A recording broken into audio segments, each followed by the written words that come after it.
Bonjour à tous et bienvenue sur les ondes des humanités. Aujourd'hui, je suis Agnès et je remplace Alexis, notre présentateur vedette. Et je suis avec la section HLP du lycée Notre-Dame. Et aujourd'hui, nous présentons le film Captain Fantastic de Matthew Ross sur les ondes de Radio Wallers. Bonjour Agnès. Donc, il serait intéressant de rappeler la problématique de cette année, qui sont d'où viennent nos racines, quel lien tisse-t-elle avec le sang, faut-il connaître son passé pour aller vers l'avenir, de quoi se construit-on? Et c'est une problématique sur le thème de Fils 2. Donc aujourd'hui, sur le film Captain Fantastic, nous pouvons nous intéresser au synopsis présenté par Marie. Tu nous en dis plus ? Alors. Donc, dans les forêts reculées du nord-ouest des États-Unis, vivant isolé de la société, un père, Ben Cash, dévoué à consacrer sa vie tout entière à faire de ses 6 jeunes enfants d'extraordinaires adultes. Mais quand le destin frappe sa famille, ils doivent abandonner ce paradis qu'ils avaient créé pour eux. La découverte du monde extérieur va l'obliger à questionner ses méthodes d'éducation et remettre en cause tout ce qu'il leur a appris. Donc ce film questionne deux problématiques sur deux formes d'éducation. Jade, est-ce que tu peux nous en dire un peu plus, s'il te plaît ? Alors ce film nous présente deux formes d'éducation bien différentes. Donc la première avec le père Cash qui lui va tout dire à ses enfants et qui va avoir des valeurs qui sont très différentes de ce qu'on peut apercevoir habituellement. Et ensuite on va voir la famille des cousins où eux ils vont avoir des normes un peu plus semblables aux nôtres. Donc au fur et à mesure du film on va peut-être s'identifier un peu plus à l'éducation des cousins. Mais au début, peut-être qu'on va plus adhérer à l'éducation du père, puisque c'est quelque chose de nouveau, et on va peut-être penser que c'est justement mieux vu que c'est complètement différent. Nous pouvons aussi réfléchir sur le comportement du père, donc Ben, qu'on peut voir de différentes manières durant le film. Il peut être parfois tyrannique et touchant envers ses enfants, ce qui peut nous laisser perplexes. Par exemple, il va leur imposer certaines choses pour encourager leur éducation. Qu'en pensez-vous ? C'est vrai que ce film il pose une question qui est assez intéressante, c'est que en mettant en conflit ces deux types d'éducation, c'est est-ce qu'il existe vraiment une éducation parfaite ? Et c'est peut-être un peu cet aspect utopique au début qui nous fait penser que oui, mais au final on va voir qu'il y a quand même des hauts et des bas. Oui, on peut dire vraiment que c'est bien mis en scène parce qu'au départ, oui, on adhère la forme d'éducation que Ben, le père de la famille, impose à ses enfants. Ils sont dans la nature, ils prennent soin d'eux. Or, ils ne sont pas civilisés. Et c'est vrai qu'en découvrant ce film, on comprend un peu le point de vue que notre société a, donc celle que nous avons de consommer trop. Et on comprend qu'en fait, il n'y a pas vraiment de forme d'éducation parfaite pour tout le monde. De par cela, on observe donc une opposition entre les deux formes d'éducation. Mais est-ce que Ben, c'est un père tyrannique ou est-ce plutôt un père idéaliste qui veut le meilleur pour ses enfants, mais qui les contraint pourtant à sa vision ? C'est vrai que c'est une question qui est assez intéressante, mais qui, à mes yeux, dépend en fait du point de vue qu'on a sur la situation. Car d'un certain côté, on peut le voir comme un père qui est assez aimant et qui va donner toutes les chances à ses enfants pour réussir dans cette société qui semble assez gangrénée de l'extérieur, qu'on pourrait voir. Mais eux, vivant dans la nature et s'épanouissant, ont l'air de vivre une vie vraiment paisible, si ce n'est l'un des frères de toute la famille qui semble regretter une vie avec ses grands-parents. C'est grâce à ce personnage-là qu'on va peut-être avoir des doutes en fait, sur l'éducation de Ben, sur tout ça. Qu'est-ce que tu en penses, toi, Maëlle, de ça ? Moi, je dirais que Ben, au départ du film, on pense vraiment que... Enfin, lui, il pense que sa forme d'éducation est quelque chose qui peut libérer les enfants de la société, d'une société qui trouve qu'on cadenasse les enfants, qu'on les emprisonne dans un système. Or, lui, justement... il montre un aspect beau de cette éducation qu'il a, parce que les enfants ont un rapport avec la nature, ils pensent par eux-mêmes, mais tout de même, on peut dire qu'il les enferme dans une sorte d'éducation, d'éducation qu'ils n'ont pas choisie. Mais on ne peut pas totalement dire qu'il soit tyrannique. Il veut le meilleur pour ses enfants. Personnellement, je pense que c'est juste que le père, il aime juste vraiment pas les codes de la société et que durant tout le film, il va juste essayer d'éloigner ses enfants de cette société, même si on peut penser qu'il s'y prend peut-être de la mauvaise façon. C'est juste qu'il essaye de les protéger et durant tout le long du film, tout ce qu'il va faire va être pour ses enfants, même si des fois ça va tester les limites justement entre la tyrannie et la protection. Moi, je pense que le père, à travers son éducation, vise à faire de ses enfants des philosophes rois.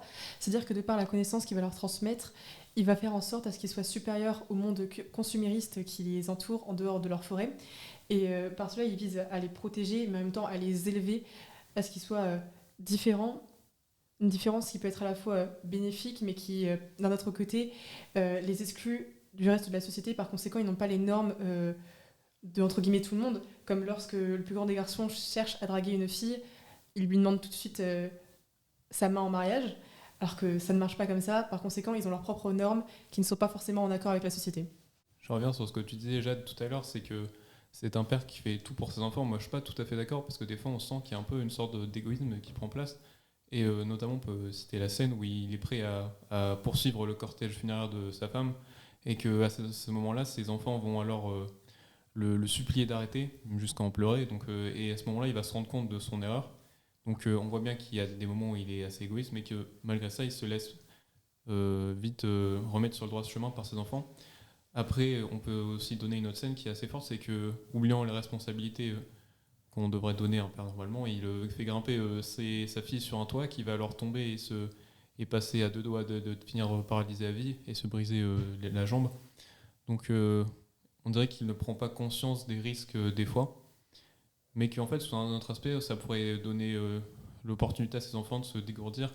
Mais bon, c'est bien sûr une vision qui est relative à ce que l'on veut voir. Mais donc, en fait, il y a un peu une ambivalence sur ce personnage entre est-il égoïste, est-il tyrannique, est-il au contraire un grand humaniste et et veut le bien de ses enfants. Toutefois, on peut remarquer également que le père prétend donner une sorte de liberté de parole à ses enfants. Pourtant, lorsque les enfants vont lui répondre, c'est notamment des connaissances qui proviennent des livres et souvent, ils ne répondent pas comme ils souhaiteraient le répondre. Donc Amira, peux-tu nous en dire un peu plus sur l'approche utopique qu'a l'éducation du père ? Alors, malgré que cette éducation peut nous paraître assez privilégiée, celle prônée par Ben Cash, pour moi, elle se rapproche un peu plus de l'utopie par plusieurs points. Tout d'abord, il y a, je ne sais pas ce que vous en pensez, mais le savoir de la famille semble vraiment, vraiment s'éloigner du commun des mortels. Chaque enfant dispose déjà d'une culture littéraire très étendue, un savoir, on l'a vu, très pointu dans de nombreux domaines, et leur champ de pensée est très impressionnant. Et je crois que l'exemple le plus remarquable, c'est quand le père demande à son cadet d'expliquer un procès, donc je crois le premier amendement, à son cadet, comme je l'ai dit, et que celui-ci va le réciter, il va l'analyser, et il va donner son avis, donc c'est quand même peu commun comme situation. Il y a autre chose aussi qui est assez interpellant, c'est que les enfants sont nourris une certaine philosophie. Et c'est en fait la thèse du père qu'il prône, c'est les philosophes rois. Donc c'est le père en fait qui en fait encourage ses enfants à penser par eux-mêmes, et c'est seulement ça qui les mèneront vers la réussite. Autre chose, c'est que le père, il expose une véritable réalité, malgré qu'elle soit crue aux enfants. On pense à la mort de la mère, à la scène de la sexualité expliquée au cadet, mais pour moi, malgré qu'il soit assez brutal vis-à-vis de ça, c'est pas une raison... Pour moi, il protège quand même ses enfants. Je pense notamment à la scène où sa fille, alors je ne sais plus comment elle s'appelle, mais c'est l'une de ses filles, lit Lolita, et qu'il va vraiment s'assurer de sa bonne compréhension, parce que ce roman parle quand même d'inceste et de viol. Et voilà. Et ce sont vraiment deux éducations poussées à l'extrême. Par conséquent, on ne peut pas réellement en percevoir une qui serait plus juste que l'autre et plus...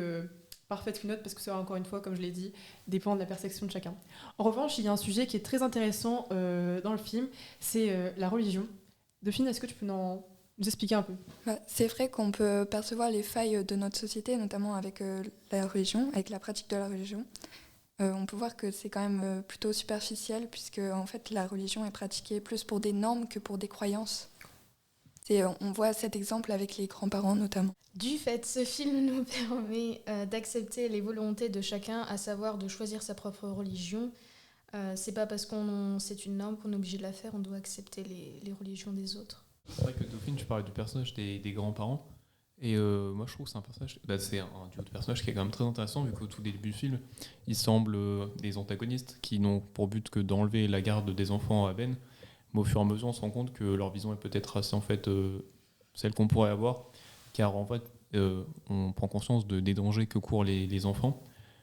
Et moi, je trouve que c'est grâce à ces personnages-là que notre vision, en fait, elle va évoluer au fil de l'histoire. Car au début, comme vous l'avez déjà expliqué, il y a une vision qui est assez idéaliste de l'éducation menée par Ben. Mais au fur et à mesure, par certains détails, on va prendre conscience que ce n'est pas si beau que ça, en fait, et qu'il y a bien des failles. Et c'est pour ça que moi, je trouve que ces personnages, ils sont des personnages charniers, en fait, du film, qui sont très intéressants.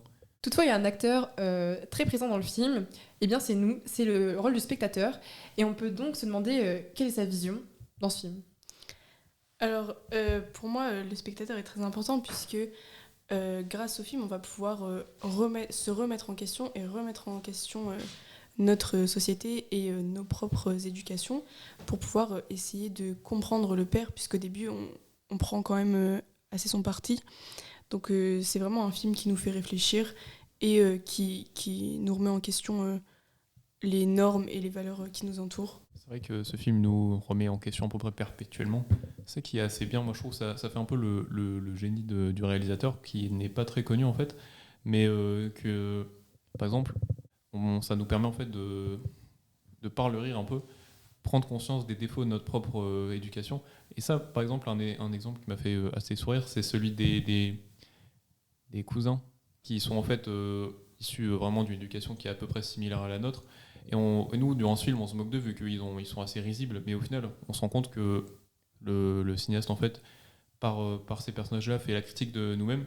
Donc c'est assez drôle, ou comme par exemple quand ils rentrent dans un hôpital et que les enfants pleins d'innocence se demandent mais pourquoi ils sont tous obèses dans ce monde-là, qui ont l'habitude de vivre dans la forêt, faire du sport chaque jour. Donc nous, on en rit sur le moment, mais après, on se rend compte que en fait, ça parle de nous. Et donc c'est par ce décalage, on se rend encore plus compte de ce qui ne va pas. Mais par le rire, donc on n'est pas indigné et on prend conscience de tout ça en souriant, donc c'est génial quoi. Ce qui fait aussi de ce film que ça soit une œuvre d'art, c'est aussi la mise en scène. Justement, ce que tu disais, Raphaël, avec les effets comiques, mais aussi avec... tout à l'heure, tu parlais aussi de la scène dans le camion, où on voit que le père freine brusquement, mais au final, c'est aussi un frein dans son idée quand ses enfants le supplient d'arrêter parce qu'ils ne veulent pas le perdre. Et donc, par exemple, les effets comiques, il y a la scène de demande en mariage aussi, et la scène à la banque, comme tu disais. C'est vrai que dans ce film, il y a un visuel très intéressant, la mise en œuvre est littéralement incroyable. Comme par exemple, il y a la symbolique du bus qui est présente tout au long du film, c'est le moyen de locomotion utilisé par les caches. Il représente plus qu'un moyen de transport, il représente aussi l'éducation. Les enfants sont transportés dans plusieurs phases d'éducation. Ils découvrent un autre monde à travers celui-ci. Et le fait que ce soit un bus scolaire n'est pas anodin. Et du coup, on montre bien que le réalisateur a réellement pensé aux petits détails, aussi minimes qui soit-il. Et pourtant, il paraît minime, mais il est pourtant bien omniprésent tout au long du film. C'est vrai, et moi je trouve, tu parlais de symbolisme, et moi je trouve que c'est vraiment cette fin qui m'a marqué, car quand on la regarde pour une première fois, quand tout semble heureux, pour vous remettre dans le contexte, c'est lorsque ses enfants lui sont retirés, il s'arrête alors sur un arrêt d'autoroute, et à ce moment-là, tous ses enfants sortent du bus car ils l'ont accompagné, et tout semble l'aimer malgré tous les problèmes qu'il y a eu auparavant. Ils vont alors enterrer leur mère, après avoir récupéré leur cadavre, et son cadavre dans le cimetière, et vont tous être heureux dans une petite maison. Et en fait, cette fin, elle est très énigmatique, en fait, quand on y réfléchit en fait une seconde fois, car tout semble idéalisé comme si c'était le fruit de l'imagination de Ben. Et en fait, tout nous laisse croire à cette fin, par plein de petits détails comme son fils qui était énormément brouillé avec lui, qui au final lui pardonne tout, la facilité à transporter le cadavre normalement enterré depuis quelques jours, et le départ de Beethoven dans un pays africain parce qu'il est choisi au hasard sur la carte du monde. En fait, il se projette dans ses propres enfants et on rentre en fait directement dans la psyché de Ben, qui est alors en fait en réalité, à mon avis, seul dans son bus, loin de ses enfants qui lui ont été retirés. Et ça, en fait, on peut pas en être sûr. On peut juste déduire certaines choses, mais il y a quand même de gros indices qui sont laissés par le réalisateur. Et moi, je trouve que c'est cette force, c'est d'en dire sans en dire trop. Et donc, moi, c'est ce qui m'a vraiment énormément plu dans ce film. Donc nous en arrivons au mot de la fin. Je vais vous présenter le mien, c'est sur la crémation. C'est au moment où la mère, elle meurt. Il y a une scène vraiment peu commune pour un enterrement. C'est les enfants, ils dansent, ils chantent, ils ont mis des fleurs partout. C'est vraiment une fête de fin de vie. C'est vraiment peu conventionnel. Et à la fin, la mère meurt comme elle avait souhaité mourir, c'est-à-dire en brûlant et en se faisant jeter dans les toilettes. Donc c'est une scène assez... moi j'ai trouvé ça assez comique personnellement, car elle est vraiment très peu commune et elle semble comme sortie d'un rêve avec plein de couleurs, comme plein de vie, alors que au final ce n'est que la mort. Mais c'est une mort joyeuse, on va dire. Moi, ça serait vraiment sur déjà le réalisateur qui vraiment a fait vraiment une véritable œuvre d'art. Je pense qu'on entendra parler encore pour un autre film, car en fait il lui reste encore beaucoup de carrière à faire, j'imagine. Et après aussi l'acteur principal, Viggo Mortensen, je pense qu'on n'en a pas assez parlé. C'est vraiment un acteur qui me plaît déjà, notamment pour son rôle dans Le Seigneur des Anneaux, mais surtout là son ambivalence vraiment dans ce film c'est vraiment, le jeu des acteurs est vraiment fort, moi je trouve, et c'est ça qui m'a vraiment beaucoup plu notamment. Donc Amira avait une petite remarque à nous faire sur la culture. Tu peux nous en dire plus ? Oui, Agnès. Ce que je trouve intéressant aussi dans ce film, c'est que c'est aussi un film qui ouvre de nouveaux regards sur d'autres cultures, notamment par cette première scène du film, le rituel d'initiation à l'âge adulte. En fait, dès le début du film, le frère aîné, il nous apparaît en train de chasser un cerf. Donc à l'aide d'une machette, et donc c'est de prime abord une scène, je pense que vous en conviendrez, une scène qui peut nous paraître assez barbare et sanglante, mais je crois que pour la comprendre on doit avoir recours on doit se détacher de notre regard beaucoup trop occidental et donc avoir recours à des cultures qui comptent sur des rituels d'initiation à l'âge adulte, qu'importe l'âge. Et il mène les enfants en fait à se rendre compte que l'enfance en fait c'est fini et maintenant ils doivent se comporter comme des adultes. Alors malheureusement ou heureusement, aujourd'hui avec la modernisation des sociétés, etc., on perd au fur et à mesure ces rituels et on ne sait pas vraiment à quel âge on devient vraiment adulte. Dans des pays comme les États-Unis par exemple, alors on est majeur à 18 ans, mais il y a toujours cette interdiction de boire de l'alcool dans certains états, donc on ne sait pas vraiment à quel âge on devient adulte.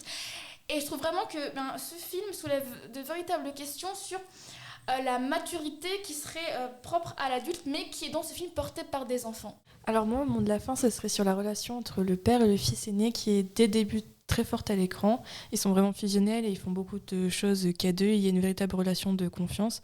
Cependant, on peut voir que cette relation va petit à petit s'essouffler, car Ben, le père, va avoir un comportement de plus en plus dangereux. Je vais aussi revenir sur une relation père-fils, comme Marie, tu l'as évoqué. Moi, je vais prendre l'exemple d'un autre enfant. Donc, c'est un des adolescents. Donc, avec lui, on peut voir que dès l'annonce de la mort de la mère, la relation entre le père et le fils va vraiment se dégrader, puisqu'ils ne vont plus s'entendre. Et en fait, le fils va vraiment avoir une sorte de colère envers son père. Mais cela va s'arranger vers la fin du film. Donc c'est aussi une évolution entre ces relations. Au final, on peut aussi conclure qu'il n'y a pas vraiment de forme d'éducation parfaite et qu'il ne faudrait peut-être pas hésiter à confier ses enfants à d'autres éducations et à prendre les points forts de chaque système. Moi, mon mot de la fin, il rejoint ton point de vue, Dauphine. Pour moi, ce serait, même si on pense à un idéal d'éducation, on doit laisser nos propres enfants choisir leur chemin d'éducation pour ainsi qu'ils créent eux-mêmes leur mosaïque d'éducation. Nous en arrivons donc à la fin de notre émission. Nous pouvons remercier Dauphine ainsi que Amira pour leur première intervention sur nos ondes. Ainsi, nous pouvons aussi donner rendez-vous pour le prochain film, qui est le concert de Radu Mihaileanu. Et nous remercions également Radio Wallers de nous transmettre sur leurs ondes. Mais souvenez-vous, les films, c'est la vie, mais la vie n'est pas un film.